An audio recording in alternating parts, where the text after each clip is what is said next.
E agora continuaremos, né, falando um pouquinho das afecções. A gente viu já algumas na aula passada e a gente vai ver algumas outras, né, nessa aula. E nós vamos começar falando sobre a colecistite, né? Colecistite, com a inflamação da vesícula biliar, que a gente vai ter, né, uma síndrome dolorosa, eita, quase que não sai, dolorosa hepática, né, na região hepática, no hipocôndrio direito, né? Eu acredito que vocês devem ter visto um pouquinho sobre essas questões relacionadas ao hipocôndrio direito, hipocôndrio esquerdo, nas aulas de anatomia. Qualquer coisa, caso alguém não lembre, deem uma olhadinha, né, na internet, que vocês vão encontrar algumas aulas, alguns materiais explicando um pouco sobre isso. É, a gente também vai ter litíase, né? Aí pode ser causada por litíase, desculpa. Essa colecistite pode ser causada por litíase, que é os cálculos biliares, né? Os cálculos presentes na vesícula biliar. Infecção que causa uma inflamação aguda ou crônica, verminoses, né? Ascaris no coledoco. Eu não sei se está dando para vocês verem direitinho aqui, mas a gente vai ter aqui, ó, essa porção aqui, o ducto coledoto, né? E é justamente aí que podem ocorrer esses ascaris, né? Essas verminoses, e essas verminoses causar também essa inflamação. A cirrose hepática também é uma complicação que pode ser gerada por é, que pode gerar a colecistite. Os fatores desencadeantes, né? A alimentação, como ovos, gorduras, óleos e chocolates, a obesidade, emoção e estresse também. Os sintomas geralmente são dor súbita, náuseas e vômitos, cansaço e fadiga, taquicardia, né? Que é o aceleramento da batida do coração, sudorese, desidratação. O tratamento, geralmente, é um tratamento clínico, dietético, né? Ou um tratamento cirúrgico, onde a gente vai ter uma pequena cirurgia para poder fazer essa retirada, dependendo do grau de comprometimento dessa vesícula biliar, né? O clínico com as medicações, prescrição de algumas medicações para poder ajudar nisso. E os cuidados de enfermagem, né? Administrar medicamentos sintomáticos, verificar e anotar os sinais vitais, observar e anotar qualquer anormalidade, né? Manter o paciente limpo e seco, proporcionar esse conforto, orientar a dieta, anotar a aceitação da dieta também, para que a gente saiba se esse paciente está comendo bem, está se alimentando bem ou não. Vamos falar também da cirrose hepática, né? Que a cirrose hepática, eu acredito que seja mais comum para vocês, que é uma doença crônica que acomete o fígado, e a gente vai ter a destruição, né, das células que fazem parte desse órgão, né? A destruição das células hepáticas, no caso. E também pode ser a regeneração, né? A regeneração, destruição e regeneração das células hepáticas. E às vezes essa regeneração de forma errônea, né, de forma incorreta, faz com que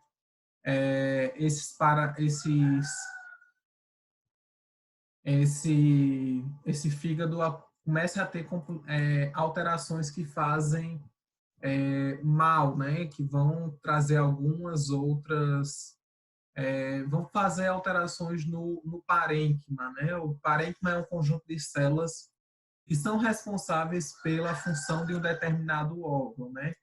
E no caso aí, se a gente vai ter essa alteração no parênquima e esse parênquima é responsável por alguma função, a gente também vai ter é, alteração dessa função, né?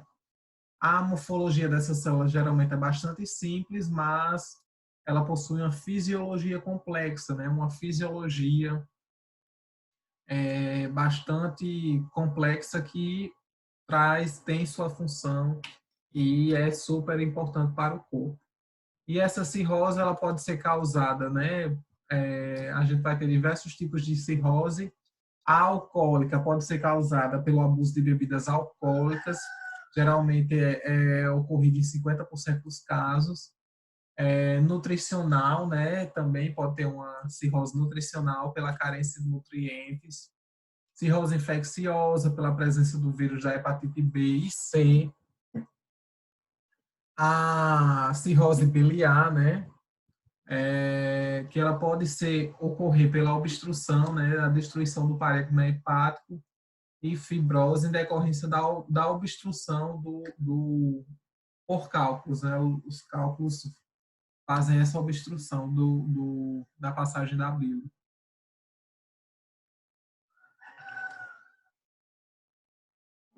Os sintomas mais comuns, né? Anorexia, náuseas, dor abdominal, fraqueza, o emagrecimento, a ascite, o edema, a icterícia, né?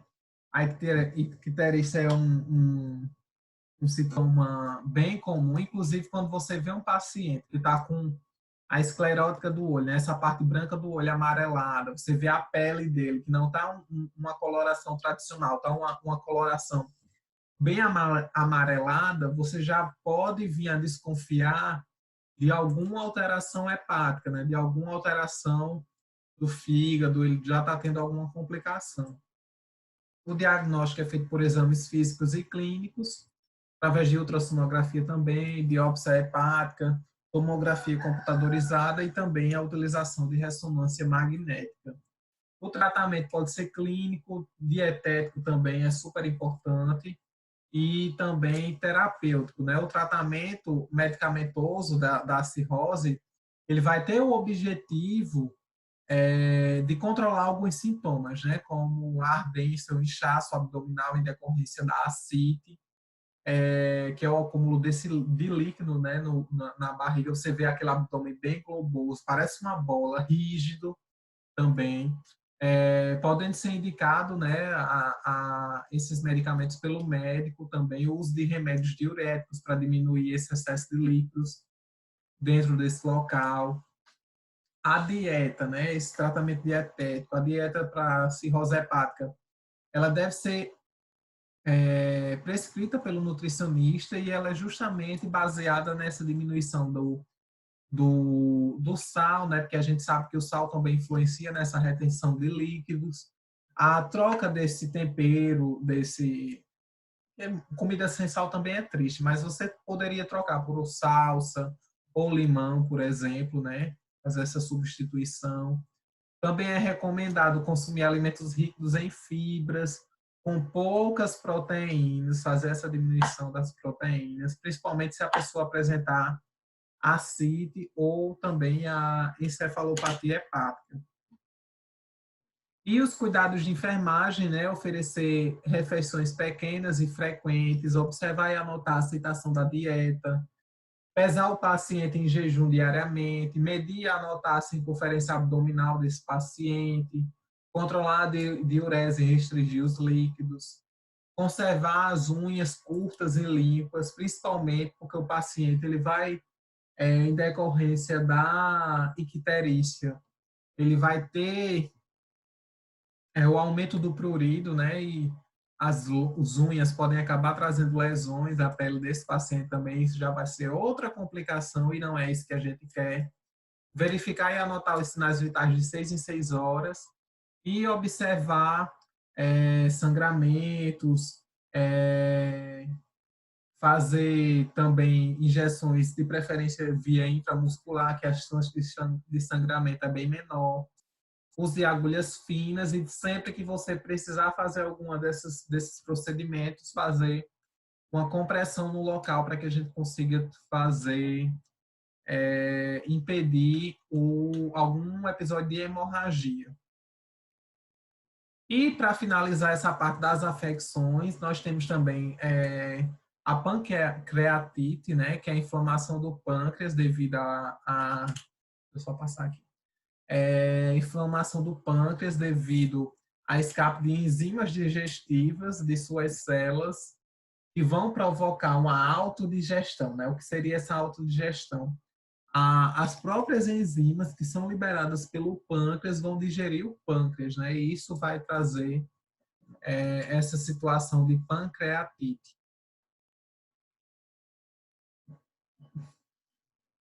Pode ser causada também pelo consumo de álcool, né? Geralmente essa causa ocorre em 40% dos casos. Cálculos biliares também, drogas, toxinas, infecções e anomalias metabólicas, por febre tifoide e hepatite, né? Para quem não sabe o que é febre tifoide é uma doença infecto-contagiosa que ela é causada pela salmonela, né? Salmonella entérica typhi. E a enfermidade ela é transmitida pelo consumo de alimentos contaminados, água contaminada, pelo contato direto com os bacilos que são eliminados pelas fezes ou pela urina das pessoas. Os sintomas, né? Dor epigástrica persistente, náusea, vômito, anorexia, febre baixa. Os diagnósticos podem ser feitos através de exame físico e exame clínico, exames laboratoriais, e dosagem de amilase e lipase no sangue, né? Para ver, porque a gente sabe que a amilase e a lipase são as enzimas liberadas, né? E ver se estão presentes no sangue, né? Se estiver bastante elevado, vai ter essa alteração, né? Cuidados de enfermagem, né? Dieta zero, início da fase aguda, repouso relativo no leito, proporcionar conforto e ambiente tranquilo, higiene oral e corporal, ouvir e anotar as queixas desses pacientes, verificar e anotar os sinais vitais, verificar e registrar as eliminações e ingestão hídrica desse paciente, né? Ou seja, fazer o balanço hidroeletrolítico desse paciente, verificar e supervisionar a dieta hipolipídica e hipercalórica, né? De preferência para que a gente evite qualquer complicação. Essa parte das afecções acaba agora, mas esse vídeo ainda não termina, porque a gente vai falar um pouquinho sobre os exames, né? Eu vou colocar aqui os slides dos exames. Pronto, só retomando, né? Agora a gente vai falar sobre alguns dos principais exames que são realizados a pacientes que estão com complicações no sistema digestório. Eita, que agora tá as galinhas, tá os cachorros, tudo latindo. E a gente começa falando um pouquinho sobre a endoscopia. E o que é essa endoscopia, né? Eu acho que alguns de vocês já devem ter feito, né? É um exame capaz de analisar a mucosa desde o esôfago, estômago até o duodeno, né? Que é a primeira parte do intestino delgado, como a gente viu na segunda aula da nossa disciplina. E é feito através de um tubo que vai ter uma câmera, vai ter uma lâmpada, né, na ponta, que é justamente através desse tubo flexível, né, que é conhecido como endoscópio, que a gente consegue fazer essa visualização. É um exame, né, que ele vai ser importante no diagnóstico de gastrite, esofagite, tumores, sangramentos, doenças graves como hérnia de hiato, né? E estágios iniciais do câncer de estômago também. A endoscopia ela pode ser utilizada, né? Quando preciso fazer uma endoscopia, né? Quando você tem, né, sintomas como azia, náuseas e vômitos frequentes, fezes escuras, vômito acompanhado de sangue, dores na região superior do abdômen, refluxo, todas as alterações que a gente já viu nas outras aulas que podem ser acarretados em função de complicações doenças, né, do sistema digestório. A endoscopia digestiva é realizada com o uso de alguns sedativos. Eu vou falar um pouquinho para vocês mais na frente, porque o procedimento ele pode causar náuseas, né, até vir a pessoa ter episódio de vômito, caso não faça a utilização dessa sedação. E o tempo dessa sedação dura somente até o exame ser concluído, né? O procedimento ele é seguro e é colocado um protetor de boca para evitar também que a pessoa venha a morder o aparelho, né? E quebrar o aparelho em decorrência de uma mordida. É feito também durante o procedimento, né? O monitoramento da pressão arterial, da frequência cardíaca, da respiração do paciente para ver se não está tendo nenhuma obstrução na traqueia, né? Na passagem de ar da traqueia. O endoscópio é inserido por via oral e passa pelo esôfago, né? O estômago, até chegar no duodeno, caso seja feita uma avaliação duodenal, né? São capturadas imagens que são transmitidas por uma máquina, é tipo aquela cirurgia que a gente viu na aula anterior, que ao mesmo tempo você consegue ver onde é que a câmera está indo e você consegue ver todo o procedimento, né? Muitas lesões podem ser tratadas ou removidas na hora sem ser necessário algum procedimento cirúrgico futuro. Isso também é uma parte boa da endoscopia. E também pode ser feita, né, solicitada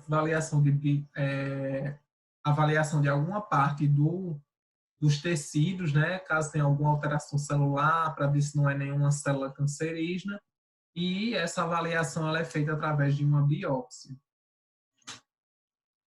No pré-exame, né, antes do exame, é necessário fazer uma dieta leve no dia anterior e não ingerir, de preferência, não fazer a ingestão de carne vermelha, e estar em um jejum absoluto de 8 horas. Né? Vamos supor que você vai fazer o exame de 3, 4 horas da tarde, você, de preferência, fique 8 horas sem se alimentar antes da realização desse exame. Né?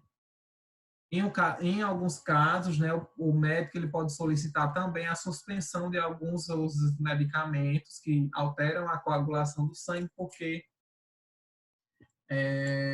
pode vir a ter algum dano, a pele fique mais sensível, a mucosa fique mais sensível, e isso cause danos à parede, né, e esses danos podem vir a fazer com que a pessoa tenha uma hemorragia. O paciente com megaesôfago, né, ficar de jejum 24 horas antes, e também ter uma lavagem do esôfago, né, se necessário, retirar joias e próteses, administrar um frasco de Lufital 15 minutos antes do exame, que é justamente que o paciente não ter enjoo durante o procedimento ou coisas do tipo. Colocar uma camisola, colocar o paciente em decúbito dorsal, administrar, né, um sedativo ou tranquilizante a critério médico. Esse ACM significa a critério médico.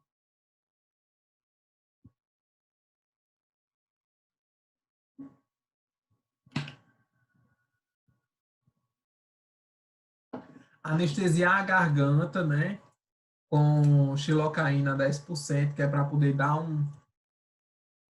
uma anestesia mesmo naquele local, para que a pessoa não venha a sentir, né, o incômodo na hora que o endoscópio estiver entrando. Colocar o paciente em decúbito lateral esquerdo. Os sedativos, né, podem ser utilizadas o dormonide, a atriptina, dolantina também, Diempax, Buscopan. Durante o exame, né, passado o endoscópio através da boca, do estômago e do duodeno, a fim de examinar todo esse sistema, né? Aqui, ó, tem um videozinho desse, não são nem vídeos, né? São GIFs desse procedimento, né? Através do endoscópio. Desse primeiro aqui, deixa eu pegar a caneta aqui. Primeiro a gente consegue ver, né, a câmera, acredito que aqui seja o esôfago, passando pelo esôfago. Nesse aqui de cima, está sendo retirado uma amostra de pele para poder fazer uma biópsia. E aqui a gente consegue ver, né, um pequeno sangramento, uma hemorragiazinha no local, que já pode ser em decorrência de alguma complicação, né, de alguma coisa que esse paciente já tinha. O pós-exame, né, não comer nem beber por 2 horas até que a gente tenha o retorno é, do reflexo da deglutição, para evitar também que o paciente venha a ter engasgo, fazer gargarejo de solução salino-antisséptica, não dirigir veículos e evitar atividades por 24 horas em decorrência da utilização de sedativos, né? Isso pode acabar fazendo com que a pessoa venha a ocasionar algum acidente ou alguma coisa. Anotar o material gasto e encaminhar ao laboratório para biópsia, né? Caso tenha algum tecido que tenha sido retirado para biópsia. Ah, só uma coisa, lembrando também que o paciente, após esse exame, o paciente pode ter alguns outros sintomas, né? Como febre, disfagia, hemorragia, dor cervical, tudo isso pode ocorrer. Eu trouxe para vocês aqui um videozinho para vocês darem uma olhadinha também.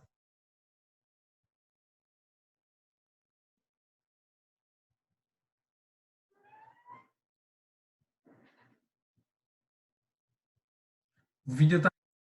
Digestiva superior, também chamada de esôfago gastro. Está em português.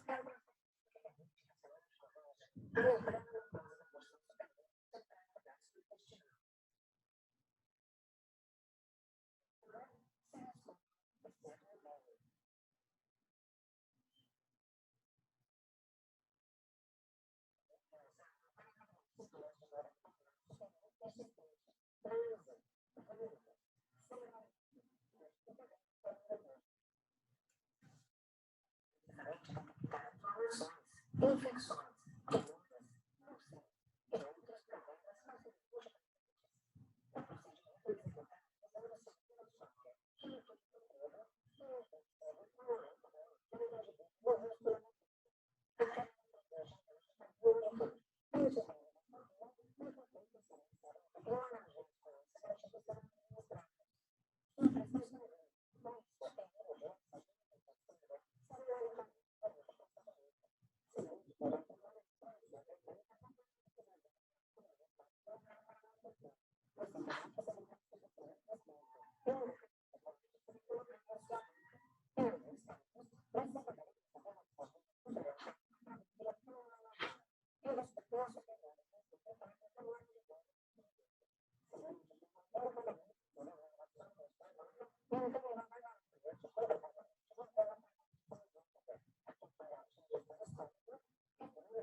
Que foi basicamente o que a gente já discutiu, né? O vídeo apresenta basicamente o que nós já discutimos aqui.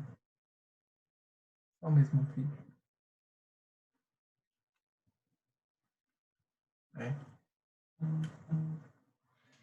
E nós vamos falar também, né, sobre a biópsia hepática, né, que também é outro procedimento bastante comum, né, que é a biópsia hepática, como o nome já sugere, né, que é a retirada de um pequeno pedaço, né, do fígado, para que ele seja analisado, né, ele vai fazer uma análise para ver se tem alguma alteração patológica, ver se está com câncer ou algumas alterações que sugerem cirrose, doenças sistêmicas que afetam o fígado, também, né? Alguma outra doença, né? Para avaliar se tem alguma outra doença que afeta esse órgão. Aqui a gente tem, né, uma foto do procedimento. Vou pegar minha caneta. Ele é feito com uma agulha especial, né, que é tirado uma parte desse fígado, uma pequena parte desse fígado para fazer essa avaliação. Aqui eu trago outra imagem, né, que já é feito diferente, porque isso aqui é guiado por ultrassom, né. Também tem a agulha, mas esse procedimento ele é guiado por ultrassom, por isso que a médica está ali olhando para o ultrassom ao invés de olhar diretamente para a paciente. Antes do exame, né? É importante orientar o paciente quanto ao procedimento, fazer o raio-x de tórax, hemogrâmica, fazer a avaliação do tempo de coagulação para evitar que tenha alguma hemorragia abdominal, né? Tempo de sangria também.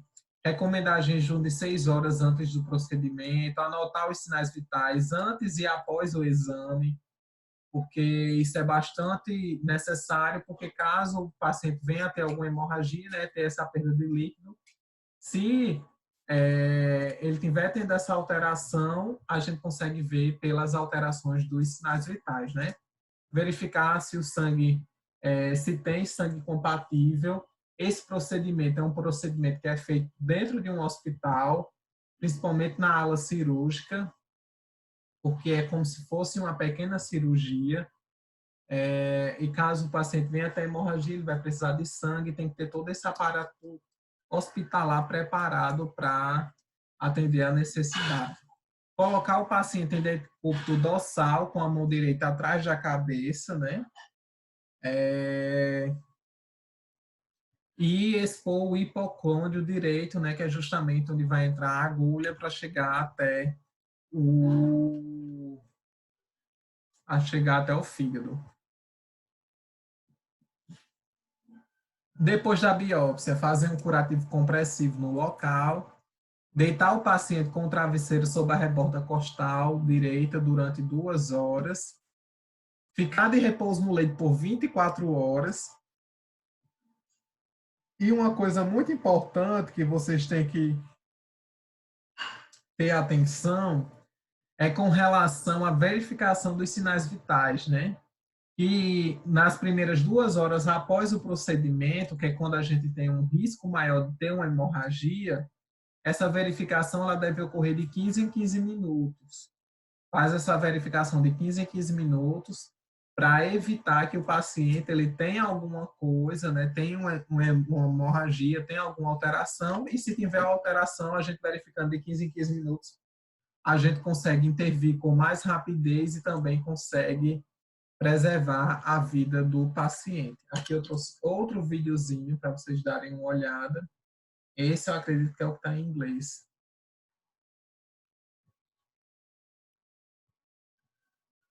Que é o vídeo que fala da biópsia. Esse vídeo é o que está em inglês, mas eu vou fazer a traduçãozinha para que vocês consigam compreender melhor, certo?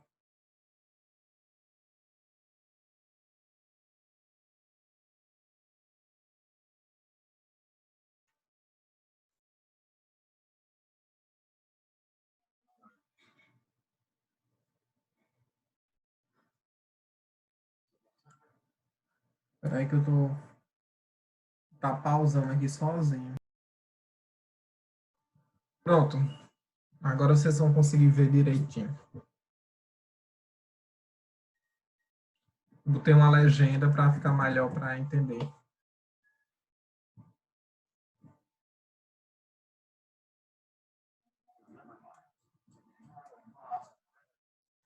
E ele falando, né, sobre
Espero que vocês tenham conseguido compreender. Eu ia explicar também durante o vídeo, só que eu achei melhor não por causa do que ele estava falando, né? Isso poderia atrapalhar, mas espero que vocês tenham conseguido acompanhar pela legenda.